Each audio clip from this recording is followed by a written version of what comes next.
Seorang dosen perempuan Universitas 17 Agustus 1945 Semarang, Untak Semarang, DLL, 35, ditemukan tewas di sebuah kamar hotel yang berada di kawasan Gajah Mungkur, Kota Semarang, Jawa Tengah, Senin, 17 November 2025.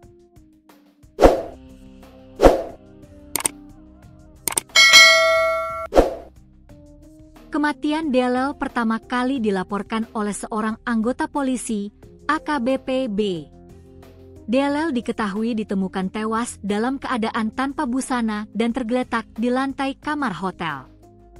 Komunitas muda-mudi alumni Untak pun menilai kematian DLL janggal.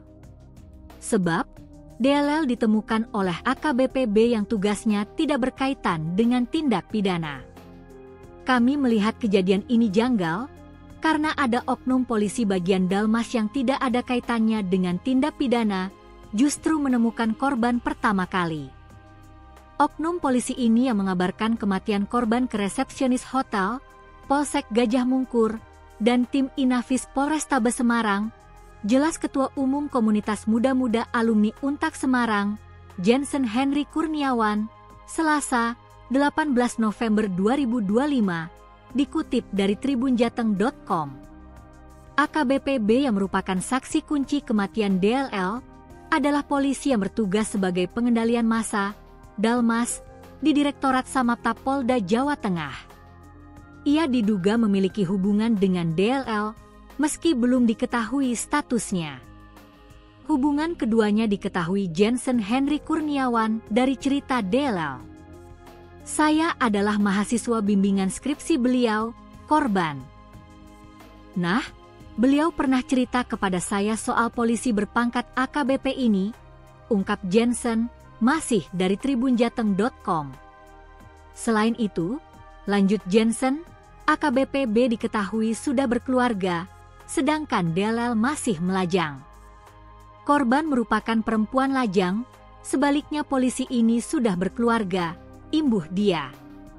Meski AKBP B sudah berkeluarga, ia ternyata tercatat satu kartu keluarga, KK, dengan DLL.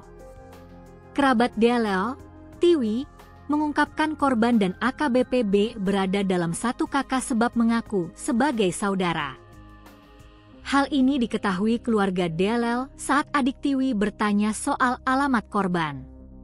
Ternyata, alamat DLL dan AKBP B sama.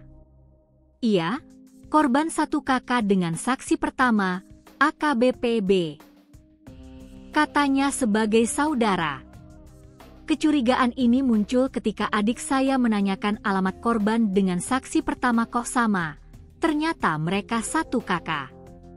Korban dimasukkan ke KK sebagai saudara, jelas Tiwi, Selasa, dilansir tribunbanyumas.com. Menurut informasi yang diterima pihak keluarga, ungkap Tiwi, DLL masuk KK AKBP B agar bisa memiliki kartu tanda penduduk, KTP, Semarang. Informasi itu baru diterima pihak keluarga pada Selasa, sehari setelah kematian DLL. Kami baru tahu tadi siang, Selasa, hubungan korban dan saksi pertama, infonya agar korban bisa pindah KTP Semarang, maka masuk kakaknya saksi pertama, urai Tiwi. Meski demikian, Tiwi mengaku pihak keluarga sama sekali tidak mengetahui siapa sosok AKBP B. Sebab, selama ini DLL tak pernah bercerita mengenai polisi tersebut. Saat ini, AKBP B tengah diperiksa untuk diminta keterangan terkait kematian DLL. Kami ambil keterangan polisi ini, AKBP B, untuk mengetahui peristiwa kejadian, tewasnya DLL, kata Kasatreskrim Polrestabes Semarang, AKBP Andika Darmasena, Selasa. Ketika ditanya mengenai hubungan AKBP B dan DLL, Andika mengaku belum mengetahui secara detail.